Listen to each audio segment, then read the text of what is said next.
Now stay as deep as you can.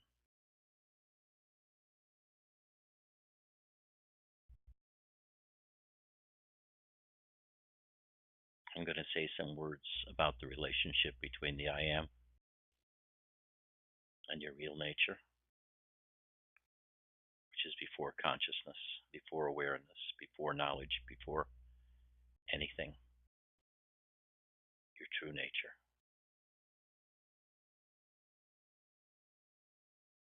The discovery of which is complete silence, peace, and immortality.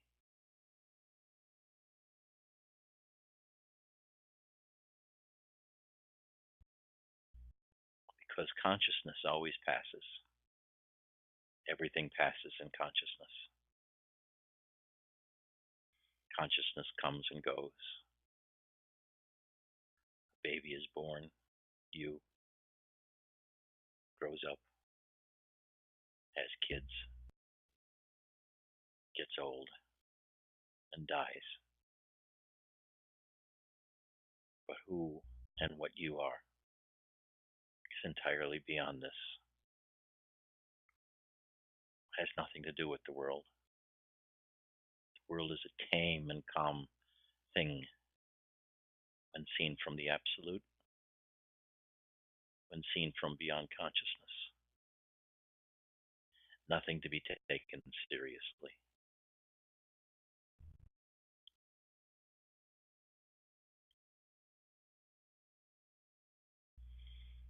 This question comes up over and over again. What's the relationship between the I am and the absolute? Why do I fool around with the I am at all? Why don't I just go into the absolute?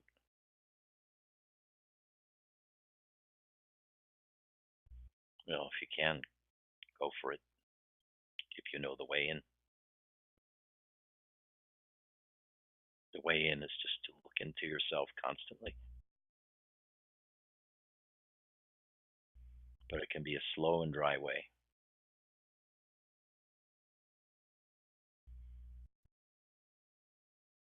And can take a long time.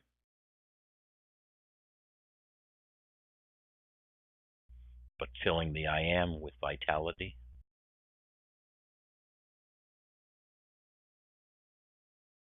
generating and tamping up energy and love results in states of bliss, complete love, feeling of love flowing through you like a river into your heart and into your throat, through your face and the top of your head, out your arms, through your fingers, to your beloved.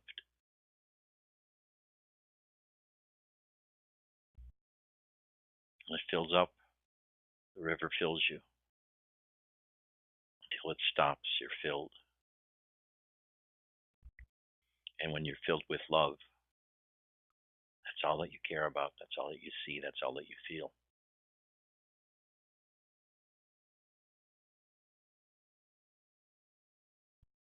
Then you become love.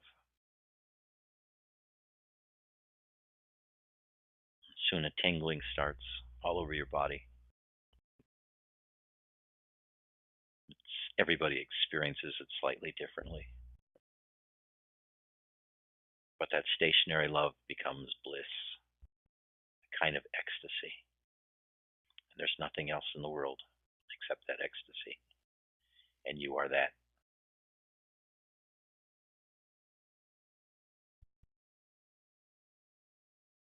That can last for minutes, hours, or days.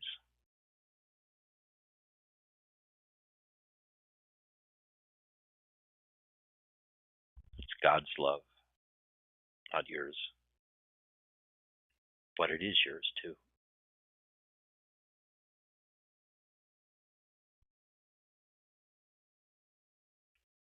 But even that has nothing to do with you. Even the bliss has nothing to do with you. The ecstasy has nothing to do with you, even though you identify with them and they are yours. Not really.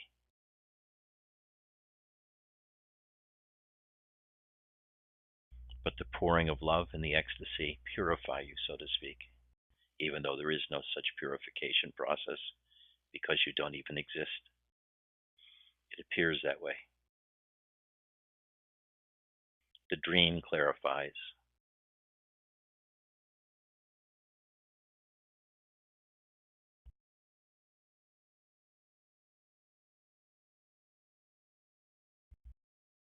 Let the bliss do its work. Even though it doesn't exist and you don't exist, it appears to exist. Just like you appear to exist to yourself until you sleep and all the appearances go away. And that's your true nature.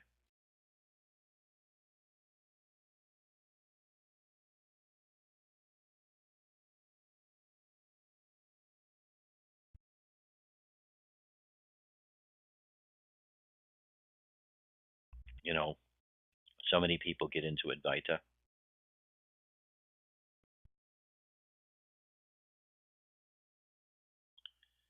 because it talks about the world being an illusion, that it doesn't exist, it's not real.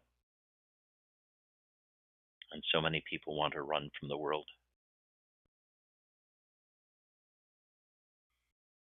Robert ran from the world and came to the conclusion at age 11 that the world didn't exist because it's too horrible a place to be real.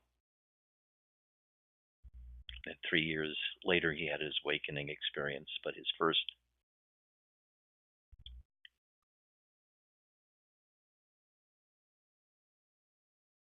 decision was to run, get away inside from that world.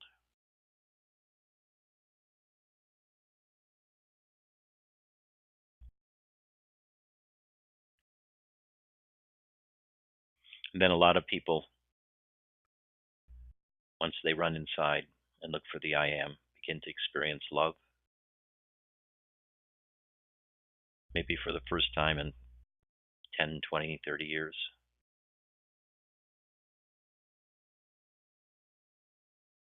And it attracts them.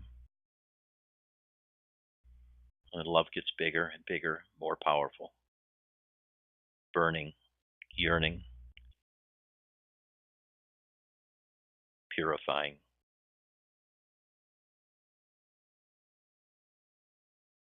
An object is sent by God for you to love. An object is sent by God for you to love. Whether it be a dog or a cat, a child, a guru, a lover. And you love that person, that animal, with all your heart and all your soul, with all your yearning.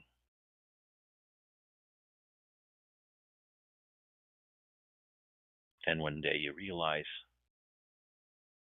that all the love you're feeling is you.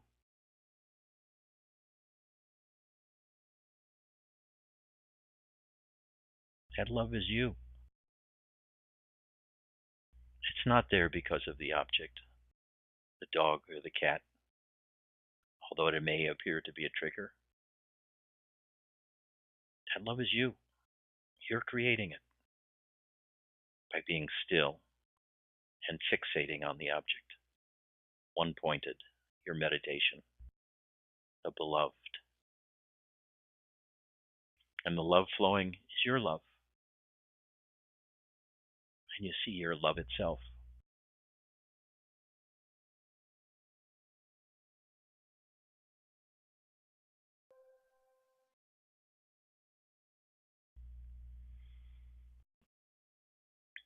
This is the quick and painful method. All kinds of emotions come out. You become fully human, fully involved in the world, or some things in the world. There's a burning and a yearning.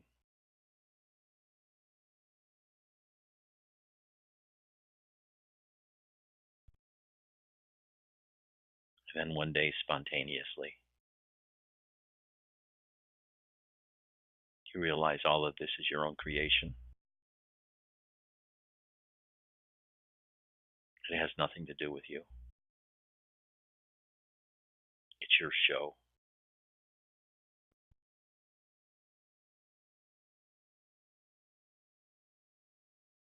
Your circus. Your play of consciousness.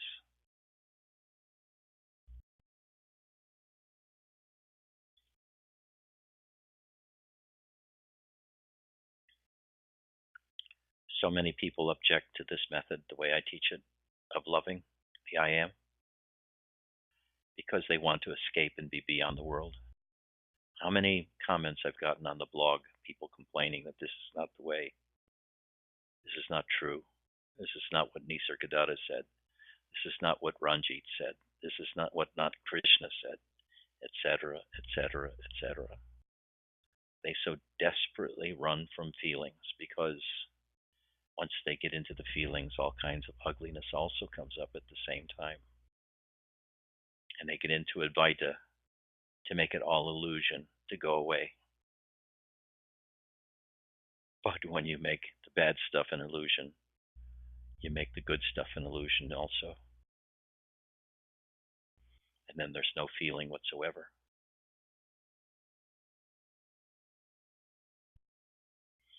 You become dead. You be dead.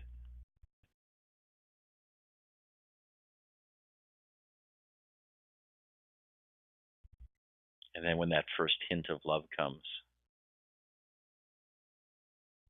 you become alive.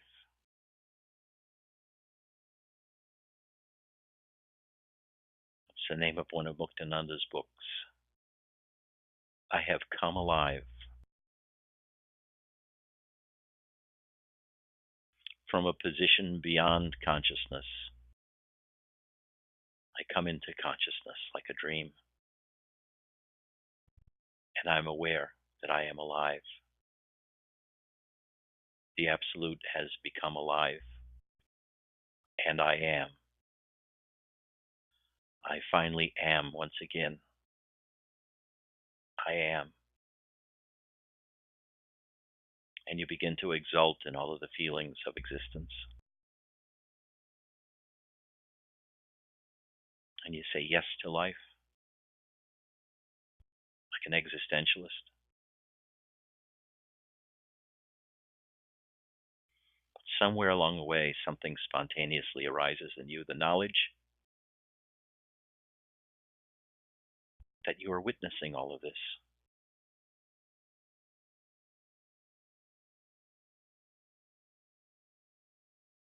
And even this witnessing takes place in consciousness.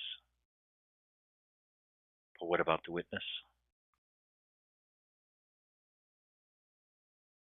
And you know somehow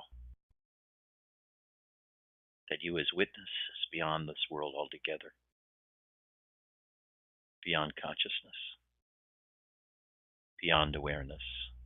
All of this consciousness and all this awareness is really just knowledge, concepts. All of existence is only a concept, an empty dream.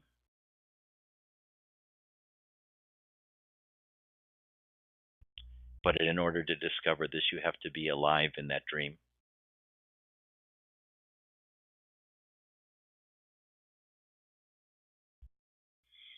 I posted a post this morning talking about the relationship between the I am and the Absolute by quoting from Nisargadatta and from Ranjit. Ranjit Maharaj was Nisargadatta's Dharma brother. They both had the same teacher for 30 years. They both met him in the 30s, the teacher. Nisargadatta was awakened in 39 and began teaching, I think, in the middle 60s. He wrote that first book, Self-Knowledge and Self-Realization, in 1961. But Ranjit didn't start teaching until 1984. He considered Nisargadatta his teacher. after both of their teachers died in 1939.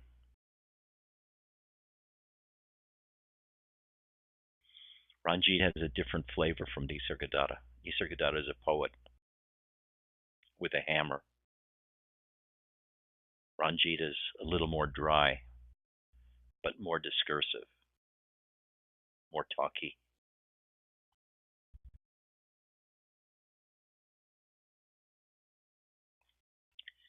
This is what Ranjit stated in response to the question, "When I contemplate my real nature, the I am, a feeling of love without cause pervades me.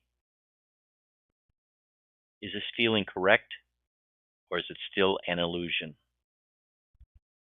And Ranjit responds, "It is the bliss of the self.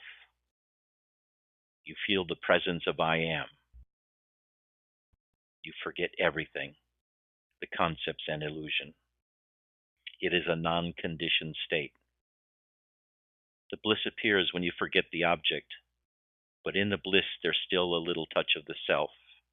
After all, it's still a concept. When you are tired of the outside world, you want to be alone, to be in yourself. It is the experience of a higher state, but still of the mind. The self has no pleasure or displeasure. It is without the I sense. The complete forgetfulness of illusion means that nothing is, nothing exists. It is still there, but for you it has no reality anymore. That is what is called realization or self-knowledge. It is the realization of self without self.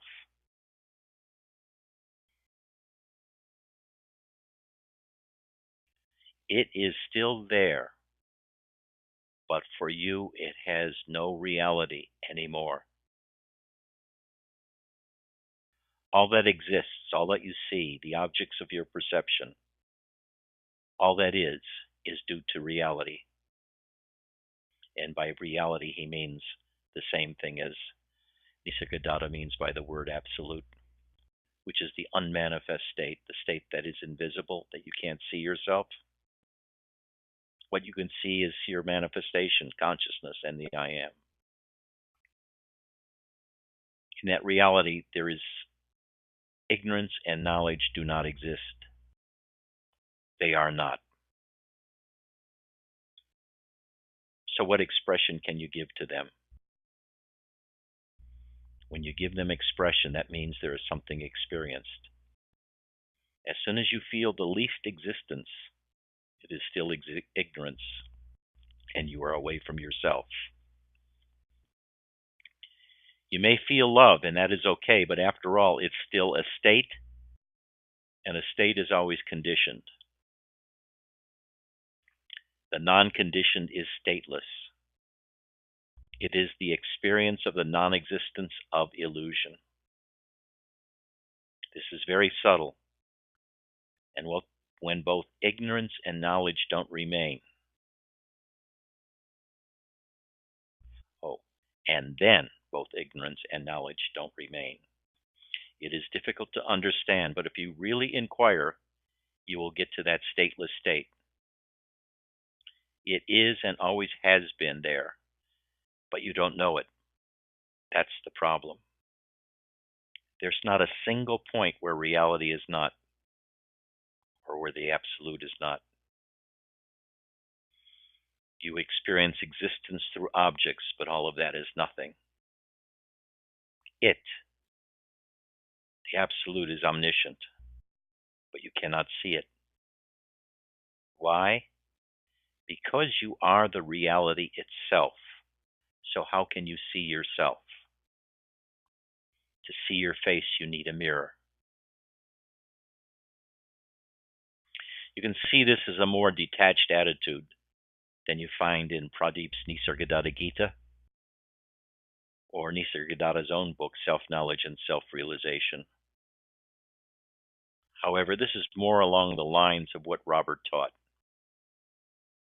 a place beyond bliss and ecstasy, completely self-contained, wanting nothing, and as Robert pointed, peace beyond understanding.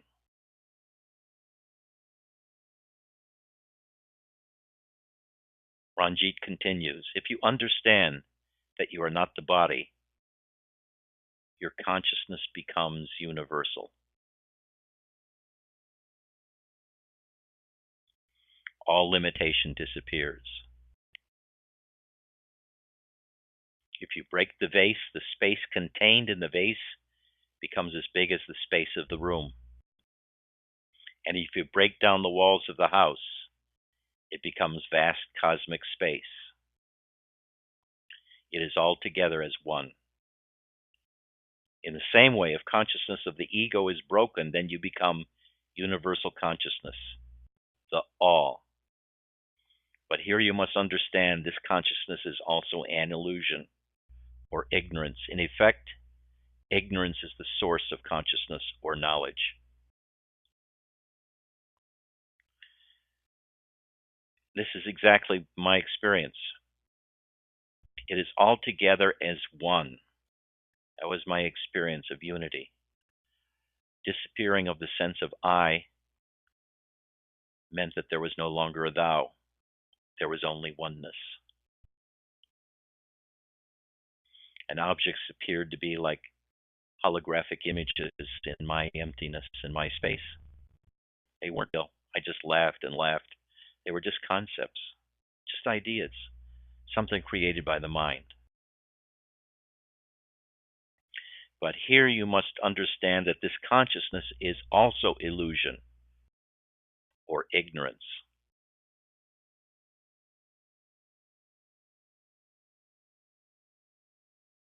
And he's identifying illusion with ignorance.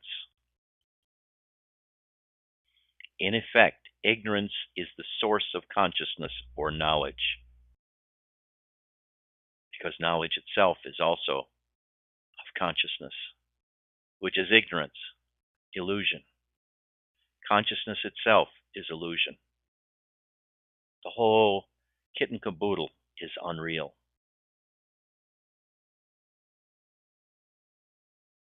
Everything is one, and the one is not real.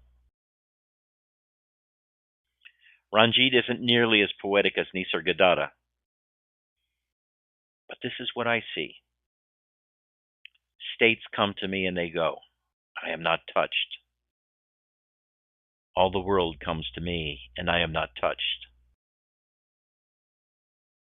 I know not what I am, only that the drama is not me, even though I can choose to be in and even identify with the drama.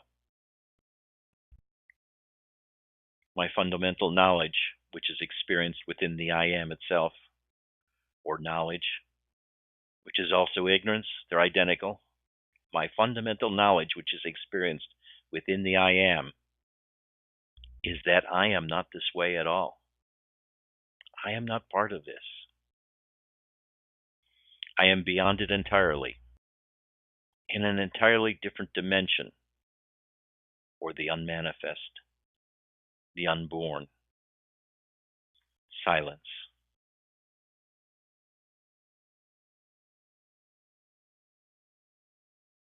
Nisargadatta stated his understanding of the entirety of the I am in a nutshell. Before beingness was there, look at that state. That Maya is so powerful that it gets you completely wrapped up in it. I am means I am. I love to be. It has no identity except love. That knowledge of I am is the greatest foe and the greatest friend. Although it may be your greatest enemy, if you propitiate it properly, it will turn around and lead you to the highest state.